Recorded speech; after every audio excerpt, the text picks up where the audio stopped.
Welcome to my channel. Please enjoy the video. What is going on, my tea sippers? I am back with another video. Well, it seems, tea sippers, there is some more information uncovering the death of Twitch boss. It seems that people are speculating that Ellen DeGeneres had something to do with his death. And remember, guys, like I told you from the very beginning, everyone is a suspect. And I'm sure you guys are aware of who Anne Heche is. Anne Heche is Ellen's ex-girlfriend, and she crashed her automobile in early August. However, her death resulted in burns and an inhalation injury. Her death was judged to be an accident by the Los Angeles County coroner. And despite the autopsy showing otherwise, several people blamed the contentious host for both of their deaths. And what I want you guys to notice is that their deaths was actually months apart. And despite what you guys may think, there is always a beginning of a situation that happens, and we have to go back and analyze it and look at what's going on today. Back in 2020, things took a turn in the comedian's career after various workplace allegations came to light. Suddenly, past situations in Ellen's career also became the center of media attention. It seems that her reputation was tarnished in the wake of all the scandals going on around her show. They're claiming that Ellen is apparently fake and two-faced. They say that she's known for being friendly and have a wholesome vibe on her talk show, but apparently she treated employees and guests horribly when the cameras weren't rolling. Now remember, Twitch was a DJ on her show, so he was actually her employee. Did she mistreat him when the cameras weren't rolling as well? Well, it seems, tea sippers, that insider information has surfaced. See, Catherine Lang and Richard Reed both accused the host of acting different in real life. And Catherine Lang explained that Ellen is great to watch on her show and everything, but I think her personality is completely different when you get her behind the scenes. And it seems that Catherine and Richard both agreed that Ellen is very bossy and very difficult to have a conversation with. Another claim is that Ellen treats her employees like peasants, and she has bizarre rules. Now, I want you guys to pay attention to everything that's being stated, and then we'll get to Twitch. One of Ellen's past employees, Benjamin Simon, claimed that Ellen had a very sensitive nose, so everyone must chew gum from a bowl outside of her office before talking to her. And he also went on to state if she thinks that you smelled, you'd have to go home and take a shower.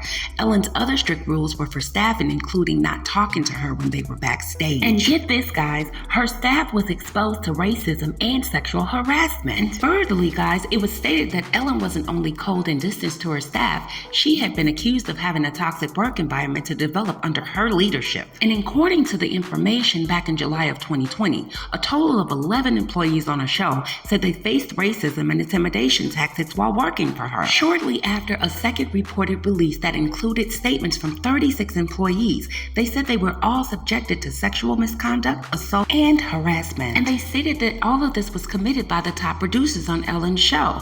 This prompted Warner Brothers to launch an investigation into the show. 3 executives were let go. And shortly right before Twitch's death, a producer of Ellen's show warned staff not to keep in pain in this eerie video that surfaced. And who was standing directly behind him? No one other than Twitch boss himself. Yes, this producer was standing right in front of Twitch boss. He said to keep each other close and don't keep in the pain. Talk to someone, anyone. And I thought this was very odd because Twitch didn't look like he was suffering from any pain. There was also another horrible allegations. See, others alleged that they were axed from their jobs for taking bereavement days or medical leave, with one former employee claiming they took 1 month off to receive mental support for their suicide attempt. And not only that, guys, that same employee returned to the office just to be told that their position had been eliminated. And once again, guys, there is something very sinister going on with the deletion of Twitch's boss's death. However, guys, there is another crucial part of information that I did receive. It was stated that when his body was found in the hotel room, it looked like he shot himself with a gun. And this is what I called a staged suicide. Just because it looked like he shot himself with a gun does not mean he shot himself with the gun. And one other thing I found very disingenuous by other bloggers, they're putting out pictures and thumbnails of Twitch's boss's alleged funeral. And guys, he didn't even have a funeral, in which I find this very odd. Like I stated in the very beginning of my other videos, due to this commentary, that Twitch's boss' death was not properly or thoroughly investigated by the LAPD. And here's why, guys. It seems that the content of the note was not revealed, but that is what actually led investigators to conclude that boss's death was in fact a suicide. So like I was explaining to you guys, it's very crucial in a death investigation to determine whether a person's death was a stage to appear to be a suicide or was wasn't an actual suicide. And get this, guys, less than 24 hours, investigators determined that Twitch boss's death was an actual suicide. The final test results and full reports of a death investigation are typically available 4 to 6 months after the death has occurred. And it doesn't even appear that they did any toxicology reports on him. They just ruled his damn death a suicide because there just happened to be a suicide note on the scene. And now, guys, finally, Stephen Twitch Boss wasn't in financial ruin prior to his death. It appears that sources with direct knowledge says that this is false. So the question is, guys, was Twitch Boss forced to leave his home? Was he lured, or was he in fact kidnapped? So my question is to Ellen, are you through, sweetie? Because 2 people that were close with you have become unalive. I'm beginning to wonder about all the conspiracy talk around you.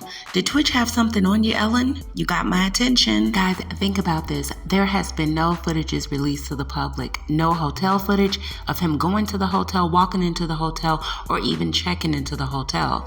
I believe Twitch was meeting someone at the hotel.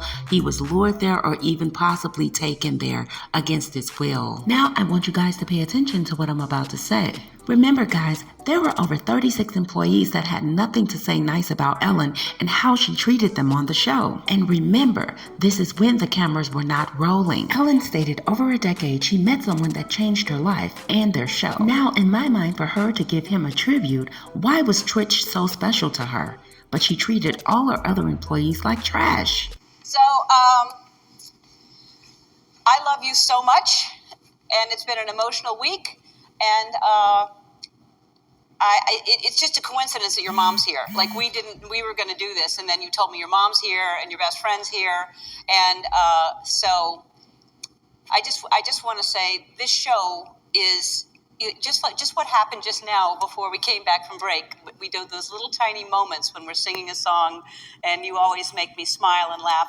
Anyway, we put a little something together just to say how much we all love you here. What is something you would like to say to Twitch? Like, what has he meant to you?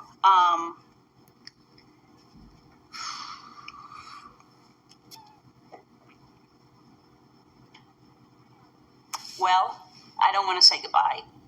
So, in my opinion, T-Sippers, it seems the way that Ellen was saying that she didn't want to say goodbye to Twitch was like Twitch was going somewhere, and she knew it.